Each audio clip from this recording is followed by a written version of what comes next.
Welcome to another episode of the Music Breakdown with music composer Phillip Nathaniel Freeman. On this episode of the Music Breakdown, I am going to be sharing with you a derivative work that I created for the educational purposes of this video that explores the main themes and audio production of Ludwig Goransson's film score for the movie Tenet. So with that said, let's strap on our music composition caps and let's break this music down.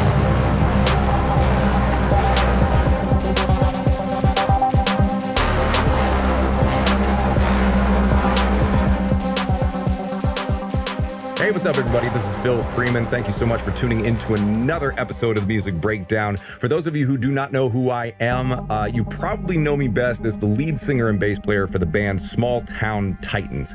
But I am also a working voice instructor, voice actor, and music composer. And today I am putting on my music composition cap to bring you a breakdown of Ludwig Goransson's film score for the movie Tenet, both of which I am obsessed with, the film and the score. So in front of you, you can see an outline of what you're going to be expecting from this video. You're going to be hearing the full mock-up and cue that I created with some of the main themes from the film and also the stock plugins and sample libraries that I used in order to create this derivative work. Then after that, we are going to be breaking down each section, talking about the ways to create those sounds with stock plugins, with sample libraries that you may have licensed, even finding sample libraries that are available for free to your cue, whatever it might be. And hopefully what we go over in this video will inspire you when you are writing another cue. It'll maybe help you think outside the box, because a lot of the elements from this score I had never heard in a film score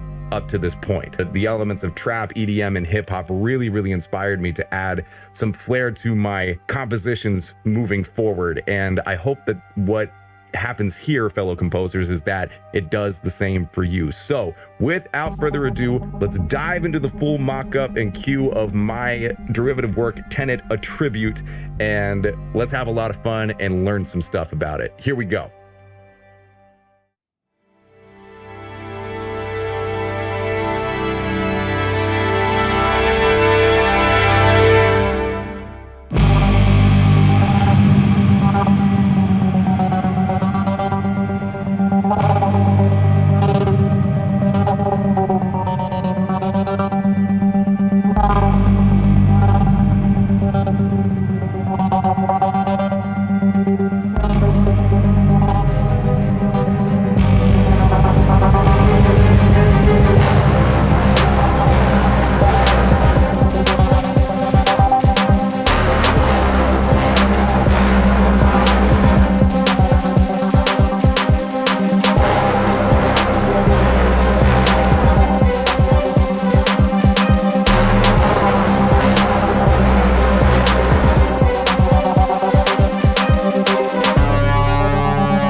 So I have the different elements looped in this section of the piece.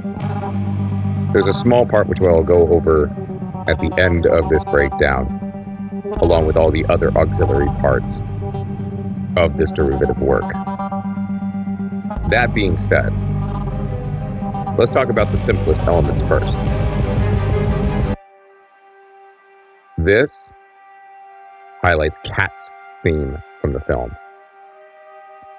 The plugin that I used for this part, or the sample library rather, is the 16 cellos harmonic sustain patch from Sonoscore's Strings of Winter, which comes with Sonoscore's The Orchestra Complete. I love this patch. I am a sucker for harmonic sustain, and I feel that Sonoscore did a beautiful job with this specific sample library and with this specific patch. So it works perfectly for Cat's theme. Next, we're going to address the bass hit or the guitar hit, depending, which you'll find in the beginning of Rainy Night in Tallinn. It is the drop that occurs after the orchestra tunes. Without giving away too much, let's break down how this track was created. All right, so I have very little going on here. Not very much in the regards to effects, anything of that nature, just an EQ, a reverb, and an amp plugin. Let's listen to it all by itself. I'm going to turn it off now. As you can hear, it's just a very simple bass guitar note. Just a G sliding down. Now, let's turn on each element as we go here, and I'll also show the plugin as I turn it on.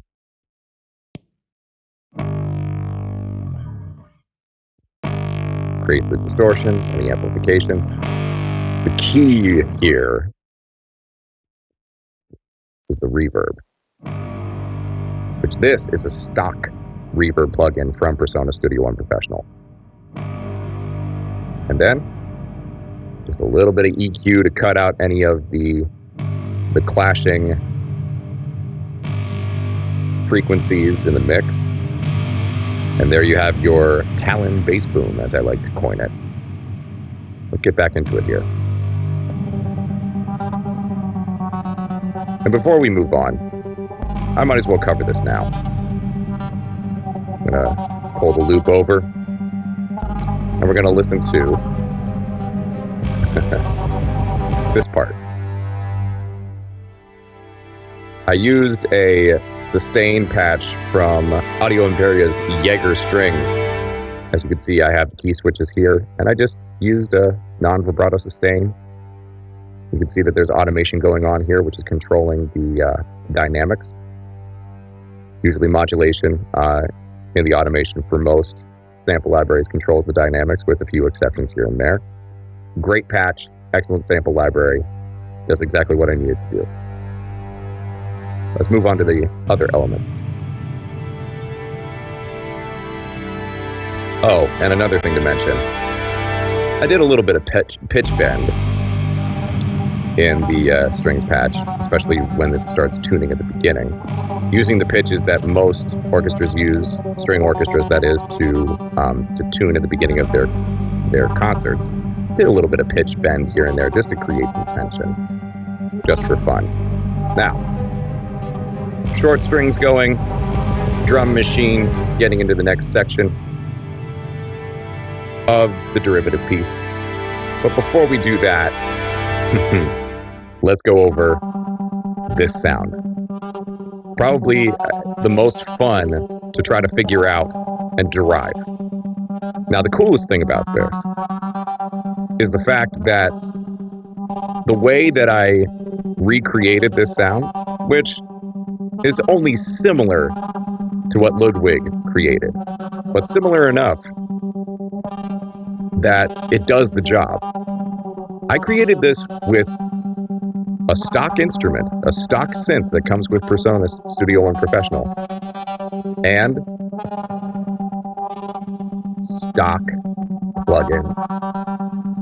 Let me see where it is. There we are. Stock plugins. So let's go through it. Okay. We'll get to the instrument soon enough. But the thing that's causing that percussive sound is the stock limiter, as you can see. Very fast release, very fast attack. It's very important to keep in mind. A lot of the effects in this chain have very fast attack and very fast release to cause percussiveness, that percussive that you're hearing. Because once you take this away, you can hear that it eliminates some of that percussiveness. Because what a limiter is just a heavy compressor with a very high ratio, which causes that percussiveness to occur. It brings it out in the synth. So let's turn this off, and we'll work backwards. We've got an EQ.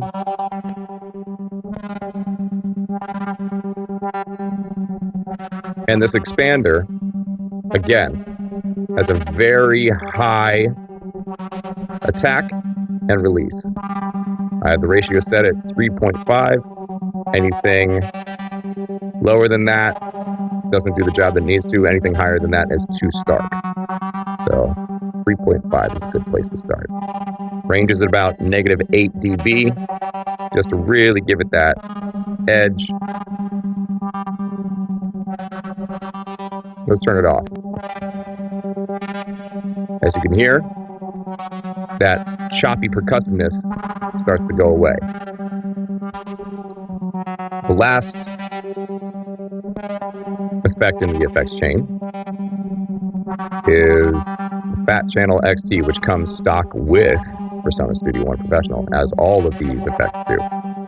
Got an equalizer, emphasizing the 200 hertz range. That's where you can get a lot of the percussive sound from the synth. At least that's what I found. And then we've got a stock synthesizer preset, and again, a limiter doing what it does best, limiting. Let's turn this off. Obviously, it makes everything very quiet, almost to the point where you can't hear it, due to gain staging and other things. But let's turn all of these back on. So you can hear that the percussive sound is back. But let's go ahead and take a look at the synth at this point, while keeping those effects on. So that way you can still hear what's going on. Now, remember that thing that I said about the high attack? Look at this envelope. Look at the attack here. Let's see what happens when I turn the attack, when I make the attack this instead. Nothing. You can barely hear it now. So you can see how this attack controls the sound. So you want to make sure that the attack envelope is very high, at least the first envelope here. Now, I'm still starting to explore and discover synths in my personal scores. And it was such a fun process to start with a default sound from this stock plugin, this stock synth, this stock instrument, and see if I couldn't figure this out on my own with a few great resources that are currently online with a few tidbits. For one thing, and I will link the video in the comments down below, talking about how the wave that's activated in the oscillators are saw waves. So, that being said,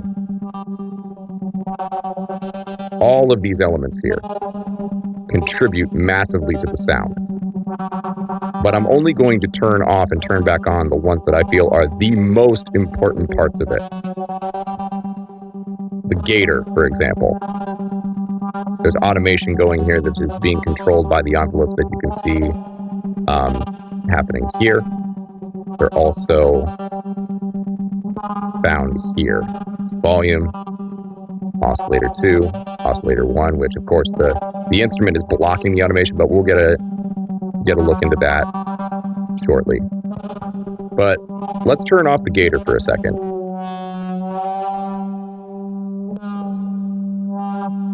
As you can hear, totally changes the sound. And the depth is turned up all the way. Now, the other element that's key, the filter.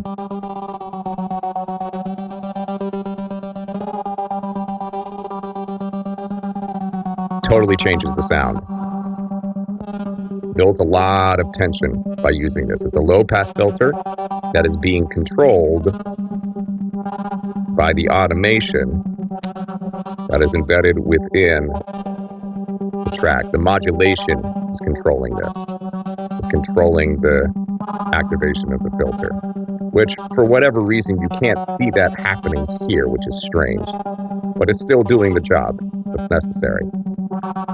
Now, the other thing that's making the sound possible, which I feel is a big piece of the cake here,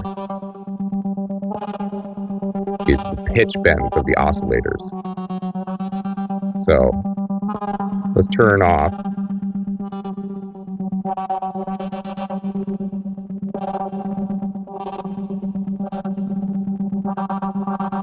the pitch bends. Turn back on.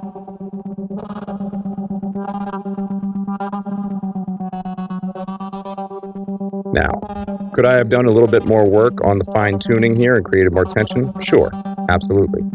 But it gets the basic job done, and it's a beautiful thing.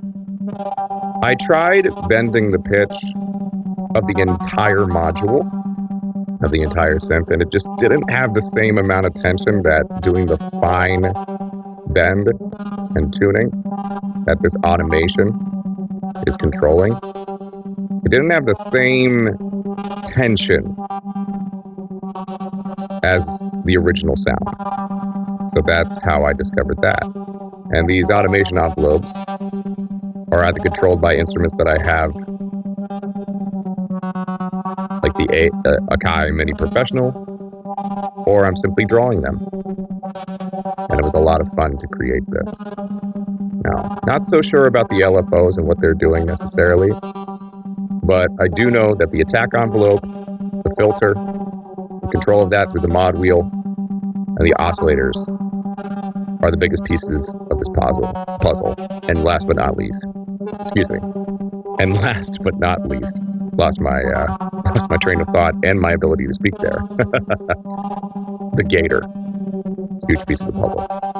And of course the pan, the EQ, the modulation, the phaser, delay, reverb, they all have a huge role to play as well in creating the color of the sound. But instead of going through all of that, I'd like to move on to the next part and discuss how Ludwig created the 747 Brahm and go over that motif with you and let you figure out the rest of this on your own. Let's go ahead and get to the other part.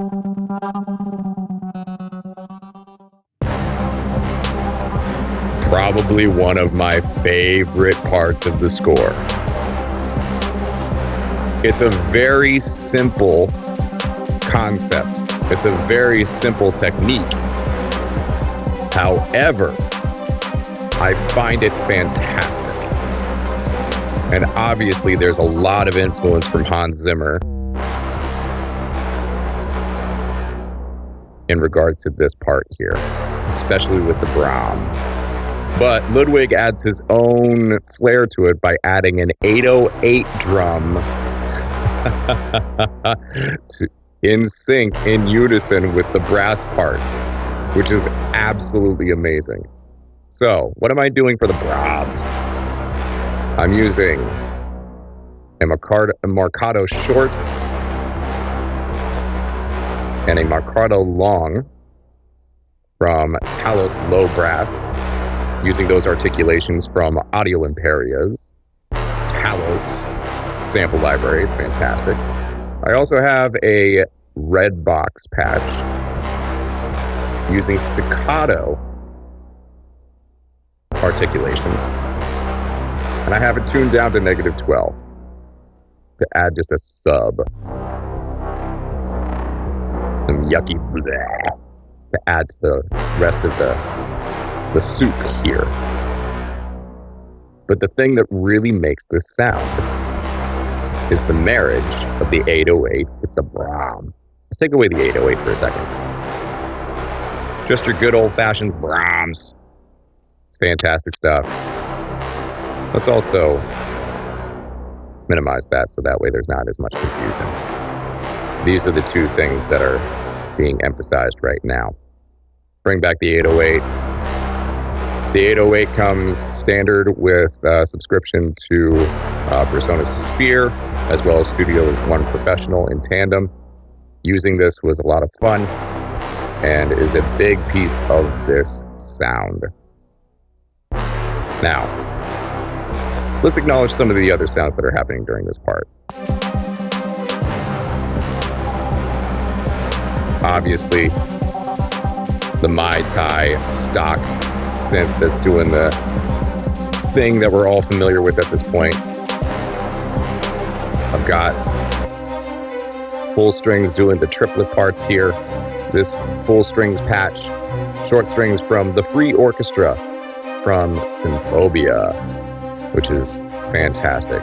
Project Sam, what an amazing free, I'll say that again, free sample library that you can find. If you're running Contact, you can run this puppy into the ground. It's a beautiful, beautiful patch, and that's what I'm using for the short strings in this part and throughout this derivative work. Now, I decided to add my own little flair when it came to the rhythm. This is the Impact XT. Comes standard with Persona Studio One Professional.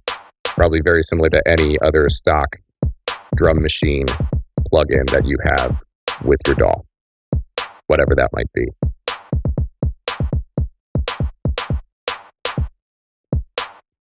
Let's get back into the rest of it. Here we go. And then what's going on here? I forget. Sticks. Now, I should have labeled it as such, but this is Opus from East West Sample Library Company.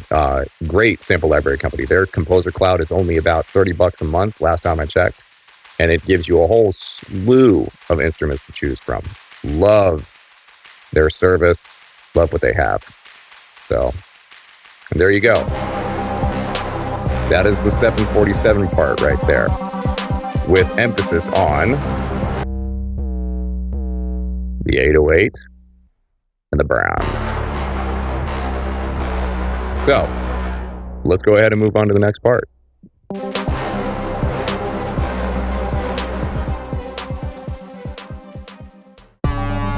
All right, next we have the Sator theme. Yes, the thing that makes Sator so evil. This is such a great motif. And when it's introduced, it's just such a brutal part in the film, without giving away any spoilers. Such amazing acting, such an incredible performance. But that being said, I probably had the most fun creating this sound and trying to recreate it for that matter. So let's go over the elements that are happening here. Obviously, you've got a triplet 808 drum hitting the C. Simple. And then you've also got the drum machine. It's doing the same. That's working in tandem with the 808. And then, of course, this really nasty, nasty sound, which is being created by, again, the Mai Tai synth. The pitch bend is super key here. The automation is controlling the pitch bend here. Lots and lots of distortion. The EQ is in such a way that it makes it just very high attack, very strange envelope here. to create a nasty, nasty part, which is derived from a preset that's on the Persona Studio One Professional Mai Tai called Hammer Lead. So that's how I was able to create this really, really nasty Sator sound. And there's the pitch bend automation right there. Let's take a look to see if there's anything as far as an effect chain on this. Nope. Just going straight into the mixer. Straight into the mixing. Yes. Now.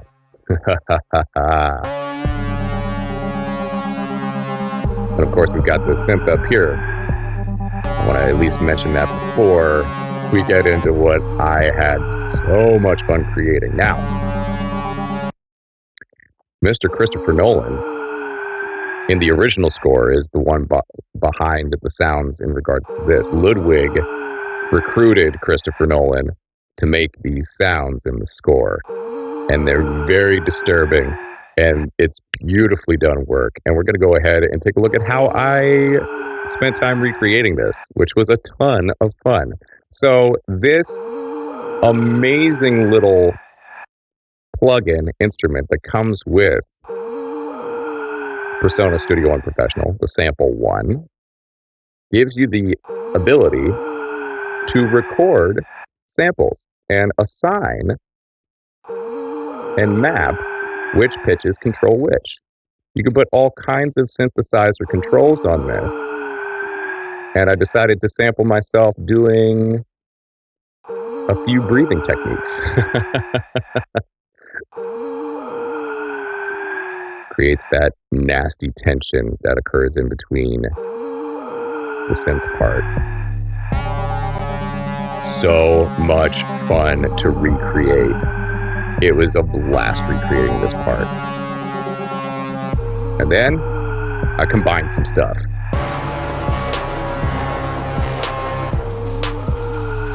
And there's that drum machine going nuts, especially on the hi-hat roll, or the closed hi-hat. And that's heard in the original part with Sator, at least with the drum machine. Just a disgusting, really jarring part. Bringing back the Brahm and the 808, syncopating everything. Got the strings doing some emphasis on those parts. Now, let's move on to the next element that I add. And we're just going to go straight through it. Here we go. This part, you can hear in the final battle from the film. And I believe that's the only place that it shows up. I may be wrong. It shows up in the piece Posterity. So I titled it Stalsk 12 for that very specific reason. Let's go ahead and take a look how I recreated that.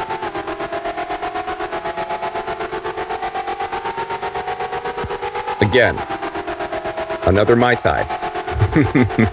If I was drinking these Mai Tais, I wouldn't be feeling so good right now. So I just hit a bunch of notes. That's an F and F sharp and a G and an A. And it's constantly going up and up and up and up and up. Tons of distortion.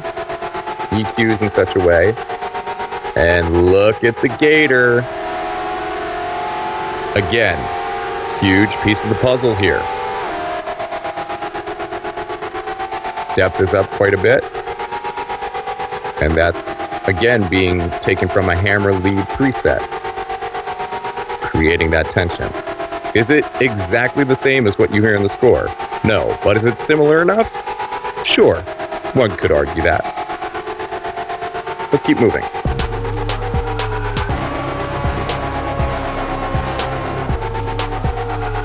So, most of the elements you're going to hear now are just continuations of everything that you've heard up to this point. With the exception of just a very simple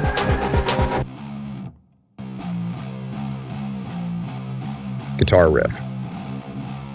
which I did with my bass. Both this left and right channel have the same ampere setting, which is the stock amp setting that comes with Persona Studio One Professional. And again, the reason why I'm showing you this is because you probably have something similar within your own DAW, especially if you are running a professional version or the top version of that DAW. And you might be lucky in the sense that you have a free plugin and a free DAW that you're working with that gives you the ability to do the same thing or something very similar. This shows up, this theme, this and I was a little sloppy with this, but there's so much going on that I hope you'll forgive me and for that sin, this horrible sound engineering producing sin that I have down here, but it's whatever. There's so much else going on in the piece that it's not really, you can barely hear it. And if anything, it might add some tension to the whole thing. So just using the short strings a lot more, as you can see in this block, just, adding to the tension, adding to the build-up.